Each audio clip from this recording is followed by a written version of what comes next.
عشان كده أنا شايف إن عثمان ديمبلي ما ينفعش يبقى هو أفضل لاعب في العالم. بعد الموسم ما خلص، صراع الكرة الذهبية 2025 بقى هو الموضوع اللي مسيطر على الساحة الكروية في العالم.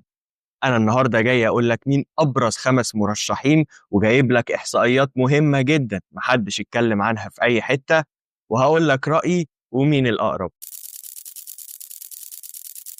طيب علشان نبتدي أصلا التعريف، يعني إيه بالون دي أورو أو الكرة الذهبية؟ ببساطة جايزة الأفضل في العالم اللي بتمنحها مجلة الفرانس فوتبول. مين ليه حق التصويت ومين اللي بيختار أفضل لاعب في العالم؟ بترتيب الدول في تصنيف الفيفا، أول 100 دولة بيختار من كل دولة، بيبقى فيه صحفي بيتم اختياره وبيختار 5 لعيبة بالترتيب من الأول للخامس. ولكن هل معايير الاختيار عشوائية؟ لا، ودي مهمة جدا، وخليك فاكر المعيار الثالث لأننا هنحتاجه قدام وإحنا بنتكلم. أول معيار الأداء الفردي للاعب، بس إمتى؟ هل هو في السنة الميلادية؟ لا، ده في السنة الكروية، في الموسم الكروي. يعني من أول مثلا ما ابتدى الدوري الإنجليزي، الأسباني، الفرنسي، لحد نهاية كأس العالم للأندية، دي آخر بطولة رسمية في السيزون. إذن ما ينفعش نختصر الموسم في حتة واحدة كأداء فردي، وما ينفعش ناخد آخر لقطة كأداء فردي، وما ينفعش نبتدي نشوف اللعيب ده هيعمل ايه في بداية الموسم الجديد ونزود ده على أدائه في الموسم اللي قبليه. احنا بنشتغل في فترة موسم 2024 2025. تاني حاجة البطولات الجماعية، أو إيه الإنجازات اللي حققها اللعيب ده مع فريقه، وهل هو كان حاسم في البطولات دي ولا ملوش دور. تالت معيار وده المهم، وخليك فاكره زي ما قلت لك لأننا هنحتاجه بعدين، هو السلوك. اللعيب ده سلوكه إيه جوه وبره الملعب. ودلوقتي تعالى نبتدي مع أهم المرشحين. أنا مش هتكلم عن المرشحين بترتيب تفضيلي ليهم، ده هسيبه للآخر، إنما هتكلم على واحد ابتدي بيه. هو جه قلب موازين الاختيار في آخر لحظات السيزون، زيه هو وكل اللي عمله فرقته.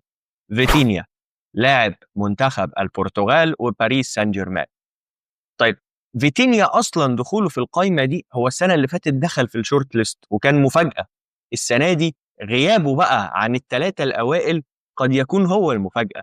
لعيب تقوم عليه منظومة باريس سان جيرمان. ما ينفعش تتخيل منظومة باريس سان جيرمان بدون فيتينيا، العقل المفكر. فيتينيا قدر يقدم أداء فردي مؤثر في المراحل النهائية لدوري أبطال أوروبا ومع منتخب البرتغال في النيشنز ليج.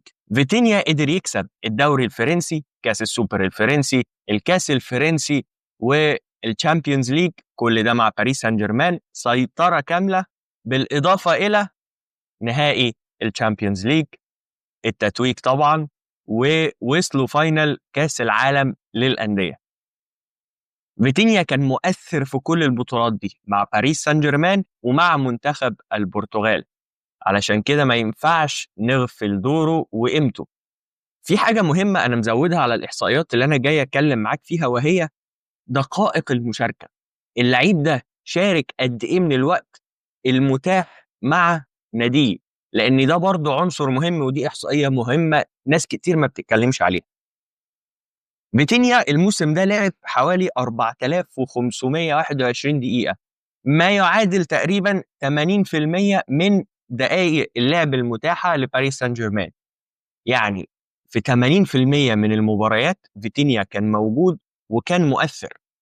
يبقى اللعيب ده كان مهم في منظومة فريقه، قدم أداء فردي عالي جدا، وأحرز بطولات مع النادي ومع منتخب البرتغال. تعال نتكلم عن اللعيب اللي بعد كده. اللعيب اللي بعد كده برضو دخوله في قائمة أفضل لاعب في العالم يعتبر مفاجأة الموسم ده، لأنه كان قاب قوسين أو أدنى إن هو يسيب فرقته أصلا في أول الموسم. أكيد عرفت أنا بتكلم عن مين. رافينيا، لاعب برشلونة والمنتخب البرازيلي. رافينيا رقميا الموسم ده وأداء في الملعب كان من أكتر اللعيبة المؤثرة في العالم. تعال نشوف. رافينيا أحرز الموسم ده 34 جون و25 أسيست، منهم 18 هدف في الدوري. و11 اسيست في الدوري، ولكن ارقامه المميزه جدا كانت في الشامبيونز ليج، 13 هدف و9 اسيستات. طبعا مع برشلونه كسب دوري، كسب كاس، كسب سوبر كوبا دي اسبانيا.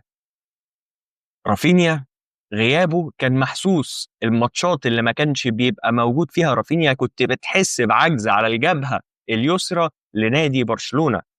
وطبعا تفتكروا هدفه مثلا في ماتش ال4-3 مع انتر ميلان، الراجل من كورنر من بعد نص الملعب بيقدر يشوط يجيب جون، أداء فردي ولا أروع. نيجي بقى بعد كده لدقائق المشاركة. رافينيا هو في القائمة اللي أنا محضرها لك اللي فيها 5 لعيبة هو تاني أكتر لعيب بيشارك مع فرقته كنسبة من وقت اللعب المتاح، وده يبين لك قد إيه هو كان لعيب لا غنى عنه في منظومة هانز فليك. رافينيا شارك ل 4661 دقيقة بنسبة مشاركة توصل ل 86% من دقائق اللعب المتاحة مع برشلونة، رقم كبير جدا. وعايز اقول لك ان ال 14% كان جزء صغير منهم اللي هو ما شاركش فيهم، كان جزء صغير منهم إصابة، وجزء بيريحوا في بدايات ماتشات الكاس، الماتشات اللي كان ممكن ما يشاركش فيها رافينيا. إذن لعيب لا غنى عنه للمنظومة، قدم أداء مبهر يمكن الأفضل في مسيرته، وما ينفعش يبقى بره الشورت ليست اللي فيها 5 لعيبة مرشحين للفوز بالبالون دي أورو. نيجي بعد كده للعيب اللي يقال عنه خليفة ميسي، نفس فرقة رافينيا، لامين يامال. لامين يامال زي رافينيا اكيد بيلعب في برشلونه، فكسب دوري وكاس وكاس سوبر اسباني، واحرز على مدار الموسم 18 هدف و25 اسيست، 9 اهداف في الدوري، 15 اسيست في الدوري، 5 اهداف في الشامبيونز ليج، واربع اسيستات في الشامبيونز ليج. بس لما هنيجي عند لامين يامال هنتكلم عن المعيار الثالث للاختيار، وهو حسن السير والسلوك داخل وخارج الملعب. ونيجي بالذات عند خارج الملعب ويبقى عندنا وقفه. لامين يامال في عيد ميلاده ال17 انتشرت الصور والفيديوهات والكلام الكتير، الناس اللي طلعت تنتقد لامين يامال، والاخبار حتى جرايد زي الاس والماركا نزلت ازاي ان لامين يامال دعا اقزام لعيد ميلاده علشان يتنمر عليهم ويبقوا مصدر تسليه وسخريه للحاضرين في عيد ميلاده.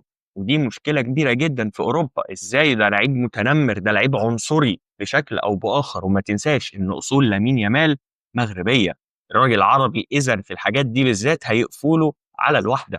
ده يقلل فرصه كتير من الفوز بالبالون دي أورو الموسم ده، خصوصا إن الأربعة اللي معاك في الشورت ليست من وجهة نظري الناس اللي هتوصل للقائمة النهائية ما فيش عليهم أي شكوك أو أي اعتراضات على سلوكهم داخل أو خارج الملعب.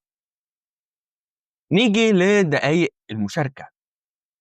لامين يامال من حوالي 5400 دقيقة متاحة للمشاركة مع برشلونة، الراجل شارك في 4553، ما يمثل 84% من المباريات، وهو رقم كبير. ويعني هو ثالث اعلى رقم معانا في الشورت ليست بتاعه الخمس لعيبه. اذا لامين يامال كان مؤثر جدا طول الموسم بالنسبه لنادي برشلونه. بعد كده احب اتكلم معاك عن النقطه الاكثر جدليه، عثمان ديمبلي. ناس كتير قالت يمكن هو حسم فوزه بالبالون دي اورو لانه كسب الشامبيونز ليج، وبعدين بعد نهائي كاس العالم للانديه الناس ابتدت تقول يا جماعه ده ما كانش اكتر لعيب مؤثر مع باريس سان جيرمان حتى في الجزء الاخير من الشامبيونز ليج. يا جماعه ديزيري دوي كان ليه تاثير، يا جماعه كفاراتسخيليا كان ليه تاثير، يا جماعه ديمبلي خسر نهائي كاس العالم للانديه. ودي بقى المشكله اللي انا شايفها في التقييمات اللي الناس عماله تحطها، ان الناس مش بتعامل الموسم كله كوحده واحده، الناس بتتفرج على جزء واحد من الموسم وبتبني تحليلات وبتبني فرضيات على فوز لعيب معين بالبالون دي اورو، جايزة افضل لاعب في العالم على الموسم مش على جزء محدد من الموسم. تعال بقى اخدك في رحلة سريعة لاحصائيات عثمان ديمبلي. ديمبلي احرز 35 هدف و16 اسيست طول الموسم، وده اعلى رقم للاهداف احنا شفناه لحد دلوقتي، ويمكن اعلى رقم للاهداف معانا في القائمة. 16 اسيست، 21 هدف في الدوري الفرنسي، و8 اسيستات، و8 اهداف في الشامبيونز ليج، و6 اسيستات. طبعا في البطولات هيبقى زي فيتينيا، دوري، كاس سوبر فرنسي، تشامبيونز ليج، ولكن ينقصه عن فيتينيا النيشنز ليج أو دوري الأمم الأوروبية. هنيجي بقى للمعيار اللي محدش بيبص عليه وأنا حاطته لك كإحصائية وبكلمك فيه عن كل لعيب، وهو نسبة المشاركة. أي لعيب بيشارك، كل ما بيشارك أكتر بيجهد أكتر، فيجي على آخر الموسم مستواه يقل شوية. طيب هل ده اللي حصل مع ديمبلي الموسم ده؟ لأ، ديمبلي شارك في 60% فقط من الدقايق المتاحة ليه للمشاركة مع باريس سان جيرمان، لأن لويس إنريكي لأن عارف إن إصاباته كتير كان بيفضل إما راحته على الدكة، وفي ساعات كان بيتعاقب ويستبعد من التشكيل بسبب أزمات سلوكية أو تأخير أو في الآخر شارك 3487 دقيقة، وده رقم أقل ب1000 دقيقة. 1000 دقيقة ده يعني حوالي 11 ماتش عن أقرب واحد ليه في قائمة المشاركة في الشورت ليست اللي أنا حاططها لك. بمعنى آخر، اللعيب لما يبتدي الموسم يبتدي الفورمة تصاعدية، وقبل الموسم ما بيخلص بيبتدي الريتم ينزل. ده ما حصلش مع عثمان ديمبلي، لأن ديمبلي ما شاركش الموسم كله ففنش الموسم كويس، لأنه أصلا ما تعبش طول الموسم زي الناس. الراجل كان بيلعب ماتشين ثلاثة ويريح ماتش، يلعب 3 4 ماتشات ويريح ماتش، ودي رفاهية ما كانتش موجودة عند ولا واحد من اللعيبة اللي أنا حاططها لك في الشورت ليست. إذا الكونسيستنسي أو الاستمرارية على مدار الموسم عند ديمبلي أنا شايف إن ده عنصر مش موجود. كان مؤثر في فترات، وفترات ياخد مان اوف ذا ماتش، مان اوف ذا مانث، بلاير اوف ذا مانث، لاعب الشهر، انما مش يبقى افضل لاعب في العالم. عشان كده انا شايف ان عثمان ديمبلي ما ينفعش يبقى هو افضل لاعب في العالم. اخيرا وليس اخيرا، تعال اقول لك بقى عن اللعيب اللي انا شايف انه فعلا يستحق ان هو يكسب البالون دي اورو الموسم ده: محمد صلاح او ابو مكة. صلاح هداف الدوري الانجليزي، اللاعب الاكثر صناعه للاهداف في الدوري الانجليزي، رابع تقريبا الهداف التاريخي او خامس حاجه كده في الترتيب كافضل هداف في تاريخ الدوري الانجليزي. كل دي ارقام هو بيجيبها السيزون ده. بالاضافه انه احرز 34 هدف على مدار الموسم، 23 اسيست على مدار الموسم. من ال 34 هدف دول 28 هدف جوه الدوري، 18 جوه الدوري، 18 اسيست جوه الدوري، وثلاث اهداف واربع اسيستات في الشامبيونز ليج. الرقم بقى اللي هو بيتفوق فيه على الجميع ويعني بعيد عن الناس كلها، وهو نسبة المشاركة.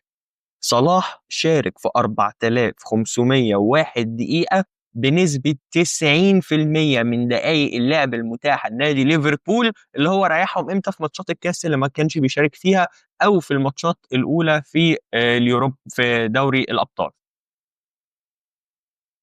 اذا صلاح الراجل ده كان مؤثر فرديا، جايب كل الارقام، جماعيا كسب الدوري الانجليزي. ما ينفعش بقى عشان في اخر السيزون الراجل مطحون طول السيزون، لعب 90% من دقائق اللعب المتاحه مع فرقته، شارك في كل المباريات، علشان فرقته روحت بدري شويه في دوري الابطال، نقول ان صلاح وبجون، يعني هو خسر فارق جون، روحوا من دوري ابطال اوروبا قدام عثمان ديمبلي والهدف بتاع باريس. يبقى اذا عثمان ديمبلي لعيب افضل من محمد صلاح. انت بتنتقص من اسطوره، من لعيب عمل موسم اعجازي. مفيش لعيب عمل موسم زي ده الموسم ده. ازاي انت عايز تلغي كل ده عشان فرقته راحت بدري من الشامبيونز ليج؟ وفي الاخر هي لعبه جماعيه. هل الراجل ما كانش مؤثر في المباريات الكبيره في الدوري الانجليزي؟ كان مؤثر اما بالتسجيل او الصناعه. في دوري الابطال كان مؤثر اما بالتسجيل او الصناعه. ارقام فرديه، الراجل مسيطر على انجلترا، انجلترا تحت السيطره بالنسبه لمحمد صلاح. هتيجي مش عايزه يبقى هو افضل لاعب في العالم؟ اعتقد ده في شيء من الظلم. اللعيب قدم موسم ممكن هو ذات نفسه ما يكررهوش في تاريخه تاني، واتمنى انه يقدر يكرره، لان صلاح واخد حريته الهجوميه كويس جدا مع ارني سلوت. ما تنساش بقى انت تقول لي في التعليقات مين الشورت ليست بتاعتك، ومين اللي انت شايف ان هو فعلا افضل لاعب في العالم.